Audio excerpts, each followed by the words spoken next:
মহকুমার সাতচাঁদ আর ডি ব্লকের অন্তর্গত বিকেপল্লী গ্রাম পঞ্চায়েত সময়মতো খোলা না হওয়ায় জনগণ চরম দুর্ভোগের শিকার। পঞ্চায়েত সচিব ও কর্মচারীদের অনিয়মিত উপস্থিতি লক্ষ্য করা যায় প্রায়শই। আয়রনযুক্ত জল নিয়ে চরম সমস্যায় বিকেপল্লী গ্রামবাসী। জনগণের দাবি অবিলম্বে সমস্যার সমাধান চাই। সাব্রু মহকুমার সাতচাঁদ আরডি ব্লকের অন্তর্গত বিকেপল্লী গ্রাম পঞ্চায়েত সময়মতো খোলা হয় না, ফলে নানাবিধ সমস্যায় ভুগছে পঞ্চায়েত এলাকার জনগণ। মঙ্গলবারও তার ব্যতিক্রম হয়নি। মঙ্গলবার বেলা 11টা বেজে গেলেও দেখা মেলেনি পঞ্চায়েত সচিব তনুশ্রী মল্ল ও পঞ্চায়েতে কর্মরত অন্যান্য কর্মীদের। সংবাদ মাধ্যমের সামনে এলাকার জনগণ জানায়, প্রায়শই পঞ্চায়েত সচিব এবং পঞ্চায়েতে কর্মরত অন্যান্য কর্মচারীরা সময়মতো পঞ্চায়েতে আসে না। আবার কখনো দেখা যায় বেলা 2টোর পর পঞ্চায়েতে তালা খুলতে। এতে পরে সমস্যায় পড়তে হয় বিকেপল্লী এলাকার জনগণকে। এছাড়াও এলাকাবাসীর আরও গুরুতর অভিযোগ, বিকেপল্লী এলাকায় 20 থেকে 25 পরিবারের একমাত্র জলের ব্যবস্থা পঞ্চায়েতের মধ্যে থাকা একটি জলের ট্যাঙ্কি। কিন্তু ওই ট্যাঙ্কি থেকে যে জল বের হয় তা প্রচুর পরিমাণে আয়রনযুক্ত, যা একেবারেই ব্যবহারের অযোগ্য। কিন্তু বাধ্য হয়ে ওই জল 20 থেকে 25 পরিবারের লোকজনেরা ব্যবহার করে।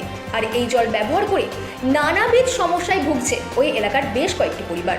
এলাকার জনগণের দাবি, বহুবার এ বিষয়ে পঞ্চায়েত এবং এলাকার প্রধান ও মেম্বারদের জানানো হলেও কোনো সুরাহা হয়নি।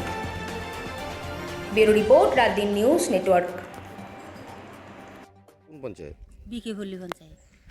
কি সমস্যা এখানে? বাবুরে আমরা তো জল কিনার লাই বহুত বছর পর্যন্ত আমরা আন্দোলনও করলাম, চিল্লাচিল্লিও করলাম। এই জল কিনে এইভাবে খাইয়ে সর্দি কাশি কাশতে কাশতে মানে একদম দল হয়ে যায়, ওষুধ পর্যন্ত ধরে না। এই গ্রামে কতজন নেয় এই জায়গা থেকে জল? আছে প্রায় 20 পরিবার আছে। তার কি অন্য কোনো জলের ব্যবস্থা নেই? না, এই সাপ্তাহ জল দিয়ে এই সাপ্লাই জল দিয়ে কি খাওয়া হয় আপনাদের? খাবা মানে সব স্নান টান দোয়া স্নান টান খাবা টাবা সবই জল দিয়া। তো এই জলগুলা ইউজ করেন যে আপনারা পঞ্চায়েতে জানাচ্ছেন, পাশেই তো পঞ্চায়েত। আমরা জানাছি, অসুবিধার কথা বহুত দিন জানাছি আমরা। কিতা কইছে তারা?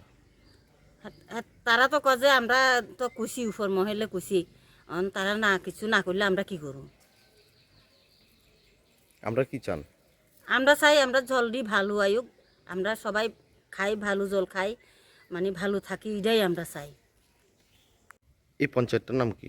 বিকেপল্লী পঞ্চায়েত। যেমন আমরা এখন দেখতে পাইছি, এখন কয়টা বাজে? তো 11টা বাজে যাইতেছে। তো পঞ্চায়েত খোলা হয়েছে নি? না, খুলছে না। আপনি কি এলাকার বাসিন্দা? ওই তো আমার বাড়ির সামনে। আমার অনেকে আয়া জিগা 11টা বাজে জায়গা অনেক সময় খুলে না, এই খুলবো নি। তা আমরা কোথাও হয়তো খুলবো, খুললে হয় অনেক সময় 11টার পরে খুলে। তারা যে সময় ইচ্ছে সময়। সবসময় 11টায় আইনি সবসময়? 11টাও আয়, 11টার পরেও আয়, 12টা বাজে ঠিক নেই। তো এই পঞ্চায়েতে কতজন আছে কর্মচারী? কর্মচারী ওখান আপাতত 2জন আছে। 2জনের মধ্যে আজকে 2জনরে দেখি, কয়জন আছে তো কইতে পারি না ঠিক। আজকে এখন পর্যন্ত কেউ আইসেনি? না, কেউ আছে। এখন কয়টা বাজে? 11টা বাজে যাইতেছে।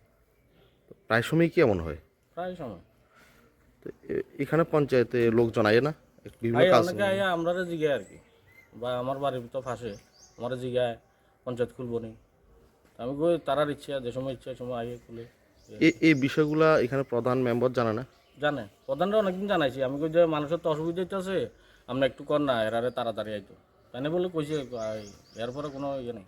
পঞ্চায়েত সেক্রেটারির নাম কি জানেননি? পঞ্চায়েত সেক্রেটারির নাম কিটা জানি না, তনুশ্রী। তনুশ্রী কি? তনুশ্রী মল্ল। আচ্ছা, আজকেও এখন আইসে না? আজকে আসে না। কি মনে হয় আইব বলে মনে হয়নি? আইবো তাহলে হয়তো 12টা 1টার দিকে আইবো। আজকে তো কোনো বন্ধ নেই? না, বন্ধ নেই, সরকারি বন্ধ তো নাই, বুঝতে পারলাম। উদয়পুরে